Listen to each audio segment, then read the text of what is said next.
Number 15. Pokemon Go causes a breakup. Aside from the constant tweets about Pokemon Go helping people get laid, bond with their partner, or meet new love interests, this game has actually caused some turmoil in other romantic departments. A young man from Queens, New York shared a story about how the game led to his girlfriend finding out he had been unfaithful to her. He had apparently been at an ex-lover's house while playing the game. His current girlfriend snooped through his phone and saw the locations at which his most recent Pokemon were caught.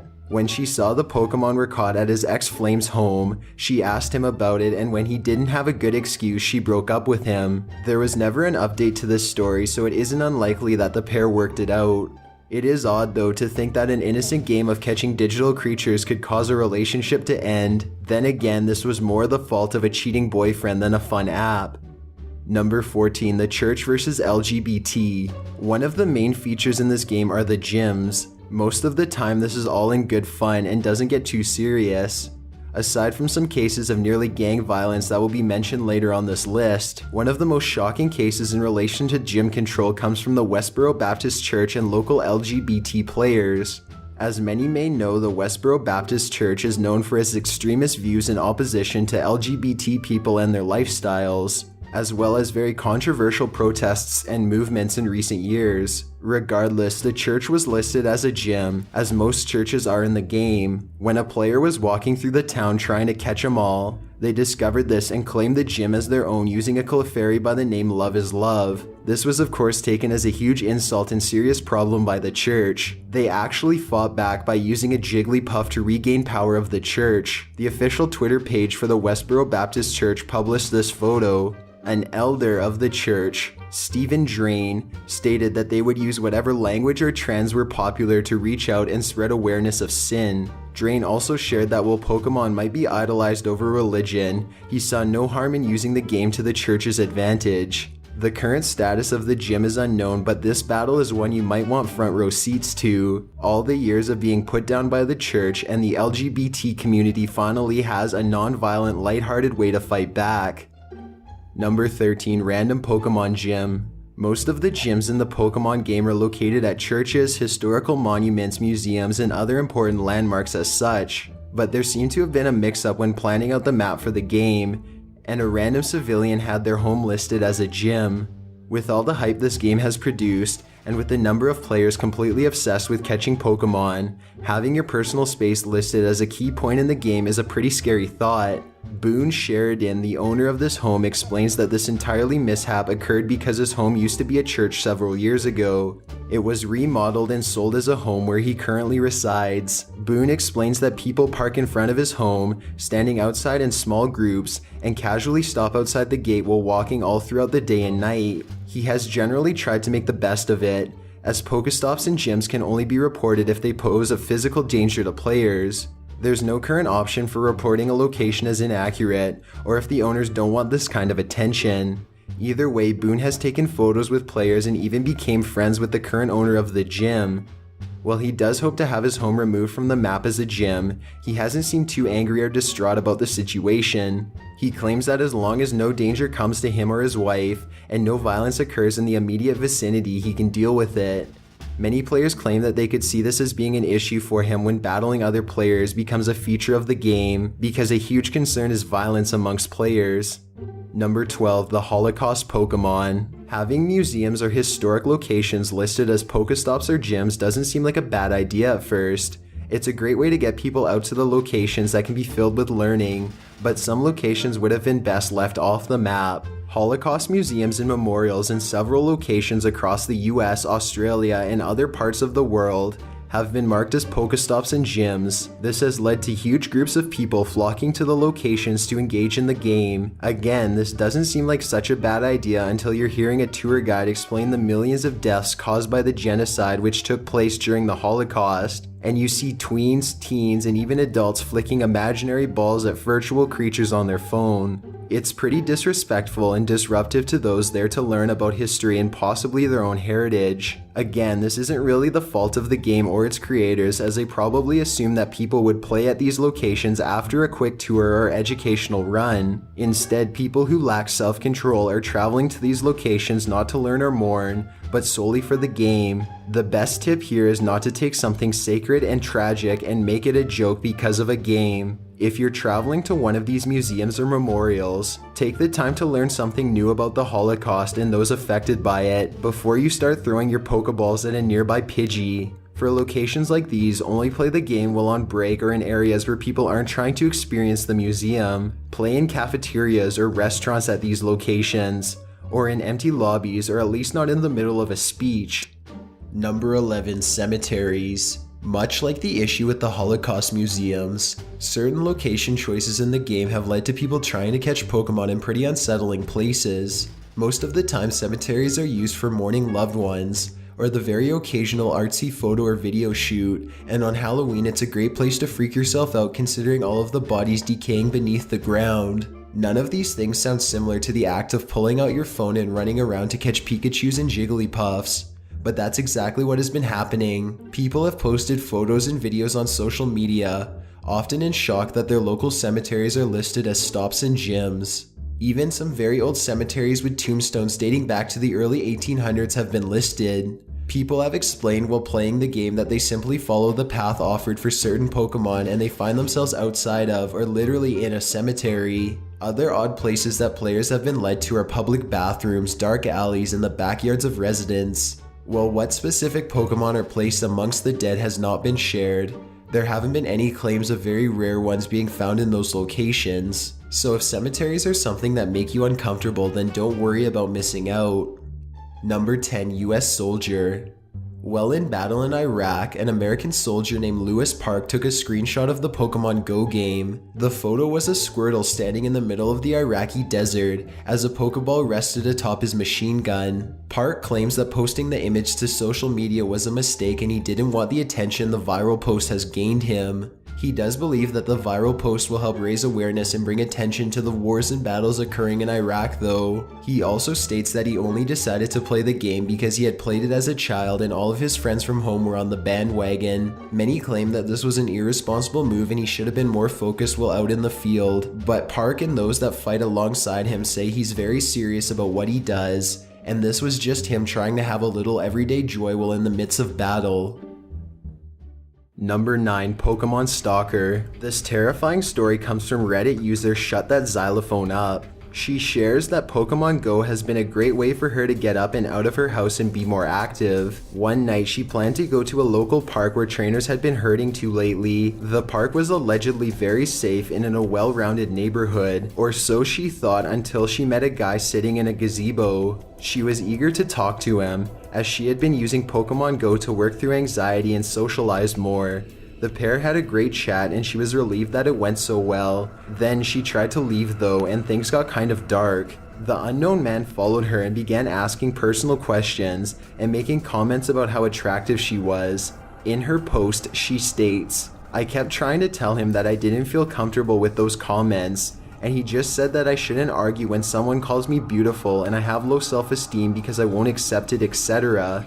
As other players in the park made an attempt to come up and socialize, this strange guy followed her around and basically made them uncomfortable as well, and essentially scared them off, so it was only the two of them. As she grew more unsettled by this near stalker's presence, she finally said that she had to go, but he followed her to her car and pressed for answers about the child's car seat in the back. He then asked for a ride to the store and home. While she did manage to make a great excuse, he pushed one last time to see her phone. He put his number in her contacts and called himself to have her own number. She was unaware that this was his plan, as he had originally claimed to only want to see her progress on the Pokemon Go app. The girl went home in tears because a situation like this can be very hard for someone who suffers from social anxiety. Pretty much anyone would feel uneasy in a situation like this, and the added effect of social anxiety just makes it that much worse. She later found out that he had also somehow pickpocketed her for about $150. Of course, someone out there always has to try to take the fun out of everything.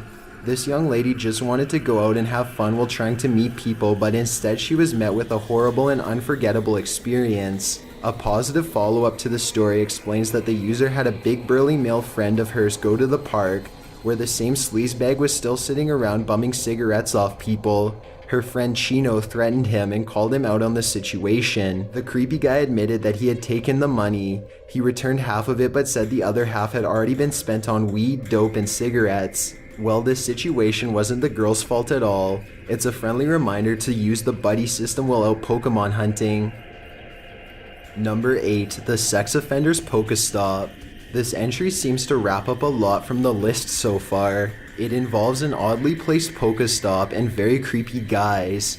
Luckily, not everyone in this story falls under the creepy category. The Sunny Acres Sober Living Facility only houses 10 low-risk sex offenders, while the other 72 residents are people who suffer from mental illness, drug addiction, and poverty. The owner of the facility, Dan Duval, was alerted that his ranch-like facility was a Pokestop when a local news team showed up to film the location as part of a story warning parents about the dangers of letting children play unattended. As we know, some of the GPS information on Pokemon Go is a little outdated. It's likely that this location served another purpose or was not privately owned before the game was developed, which led to it landing on the map as a Pokestop. Duval states that he wants no part of the game and he certainly doesn't want children coming up on the property. Having kids stumble into the facility in search of Pokemon can cause some of his residents to unknowingly violate their parole or probation and be sent back to prison. He also states that in a more general sense, it's not a great place for kids to visit. Duval has been fighting with the county for years now because of his facility, as they claim it doesn't meet certain fire safety or sanitation requirements. Duval isn't looking for any more trouble, but that doesn't change the fact that having a key point of a beloved children's game land at a halfway house for sex offenders is a bit offsetting. More important, with the way this game has taken over, a resident could easily set up a lure or incense to get children and players to flock to the scene and get these people in trouble when they've done nothing to violate the terms which they're legally bound to. Even despite the sex offenders living in this home, other residents have said that if the facility were to be shut down, they'd have nowhere else to go. Number 7. Player hits a cop car. As soon as the Pokemon Go game began to really pick up, not only amongst young kids but also amongst teens and adults, strange ads and warnings came out about not playing and driving or being more careful when walking. In fact, as the app loads, there's a quick warning about being aware of your surroundings at all times. First, it was don't drink and drive, then don't text and drive, now don't be the very best and drive. Of course, there's always people who ignore these warnings and are distracted drivers anyways. A group of Baltimore police officers were standing outside their patrol vehicle and chatting while on off time. A car traveling down the road suddenly sideswipes their patrol car at such a high speed that the car literally is lifted onto the curb. The officers caught up with the car, which came to a stop a little further down the road. The driver got out and explained that he was playing Pokemon Go and quote, "That's what I get for playing this dumbass game." Luckily, no one was in the patrol car, and no one in the driver's car was hurt either. As if it even needs to be said, this is a great example of exactly what can happen when you aren't paying attention to the road. It could have been much worse. Number 6. Player gets hit by a car. Here is an even better example of what can happen if you play Pokemon Go without paying attention to your surroundings. A 15-year-old from Pittsburgh was hit by a car on the highway because she wasn't aware of her surroundings as she played the virtual game. She was trying to catch a specific Pokemon, and the path she had to take led her across a 4-lane intersection when she was struck by a vehicle. She blamed the game for placing the Pokemon in a location that she had to use a road to access, and her mother also blamed the game for getting kids out into the world and the streets. According to an investigation, there was a clear intersection where the teen crossed, but it's uncertain if she simply didn't check before walking or if the car was unable to see her. This is another lesson in being more careful while playing the game, using the buddy system, and of course always looking both ways before you cross the street. This is also a great lesson to parents that have young teens or children playing the game. Either don't let them out into the world alone, or be sure they're aware of certain safety precautions. Whether you're the player, the driver, or just in the midst of the game, we should all be more careful while on the road catching Pokemon. Number 5. A drug deal. This game has spread like some kind of amazing plague. People are out and about playing and having a great time, meeting new people, and even breaking down social barriers. Reddit user Sloth of Doom shared a pretty strange yet pretty cool story of just how this game is changing the world a little bit at a time. Apparently, Sloth was unable to sleep one night, so he decided to go for a late night walk and catch some Pokemon. It was about 3 in the morning when he came across 2 other men playing the game. They gave him some great insight on a great Pokemon nearby, and then the group sat on the street and just talked for about an hour. A cop eventually pulled up and accused the 3 of them of being involved in a drug deal. In Sloth of Doom's original post, he stated, quote, "Yeah, so it turns out 2 20-something black dudes and a 40-year-old white guy chilling in the park at 3 a.m. looks strange. It took a bit of talking to convince the cop we weren't doing a drug deal, and a bit longer to explain the game. Not only did the cop let them off without running their names or searching them, he also asked how he could download the game because he was apparently very interested in playing. With all of the cop-related controversy happening in the US, it's nice to know that virtual creatures are bringing everyone together even if it's just a little." Number 4, the robberies. One of the most talked about shocking things to happen in relation to this game are the robberies. People have been setting up lures or incense either at Pokestops, gyms, or in unrelated sketchy locations to get players to flock to the area, where they are then robbed. This has happened several times in different regions, but one of the most memorable has been in the town of O'Fallon, Missouri. 4 teens aged 16 to 18 set up lures in dark alleys and deserted parking lots where they then committed armed robberies against unsuspecting players. Up to 11 robberies were committed by the teens and a handgun was found in the vehicle they used, most likely their weapon of choice for threatening the players. The teens faced charges in relation to the robberies, and everyone interested in the game was taught to be cautious about lures in odd areas, and again to travel with a friend or in small groups. If you see a lure set up behind a sketchy corner store, it's probably best just to avoid the area. While this game is fun and addictive, it certainly isn't worth your personal belongings, finances, or especially your life. Number 3, players fall off a cliff. Perhaps one of the most severe cases of players not being aware of where they're going or what they're doing comes from the story of 2 friends in Enchiladas, California. The 2 men were playing the game while walking when they somehow became so distracted that they fell off a 50 to 90 foot cliff. Several feet before approaching the cliff were signs that read "No trespassing" and "Do not cross," probably to keep wanderers away from the dangers of the cliff. Despite these warnings, and despite the warning mentioned at the start of the game to be cautious, the 2 men still fell. Firefighters arrived on the scene to hoist the players up and carry them to a local hospital where they were treated for minor injuries. This could have of course been much worse, but playing a game so avidly that you miss warnings of a cliff is pretty extreme. While the game does call for a lot of attention to the phone, there are always ways to play carefully, and there's always the option of playing in moderation and sticking to areas you're familiar with. Granted, the point of the game is to get out and explore, but that doesn't always mean putting yourself in dangerous situations or settings. Number 2, man stabbed while catching them all. 21-year-old Michael Baker was playing the game around 1 a.m. earlier this month. He explained that he was obsessed with the game as a child and is just as dedicated and involved with the revival of this beloved game. He was playing so late at night due to his determination to catch them all. A man walked by and he simply asked if the man was also playing the game. For unknown reasons, the man pulled out a knife and quickly sliced Baker's shoulder before running off without saying much. Although Baker seemed to think that the man, quote, wanted to battle, he also said that he didn't immediately go to the hospital because he still wanted to spend some time catching Pokemon, and he didn't think the wound was that severe. When he finally did go to the ER, he was treated with 8 stitches. Although his wound wasn't that serious, it's still unsettling to think that someone could handle the pain of a stab wound just for the sake of capturing Pokemon. In the news report, Baker stated, quote, "I gotta catch 'em all." He apparently wants to be the first person to truly catch them all in the game. Number 1, teen finds dead body. Of course, we've saved the best and creepiest for last. 19-year-old Shayla Wiggins dove right into the hype of the game as everyone else did, dedicating her first day to catching about 50 Pokemon. On her second day of playing, she decided to explore the Bing Wind River near her home to find a water Pokemon. She traveled quite far from home before realizing where she was. Shayla didn't come to a stop until she found what she was looking for and smelt a strong, pungent scent. As she finally saw where she was, she also saw a corpse. She was apparently standing pretty close to it when she finally came to a stop and noticed the smell. She immediately ran from the scene and called 911. When police arrived, she led them to the body, which was believed to either be a homeless or mentally ill man that drowned in the river and washed up on shore, and had been dead for at least 3 days at the time his corpse was discovered.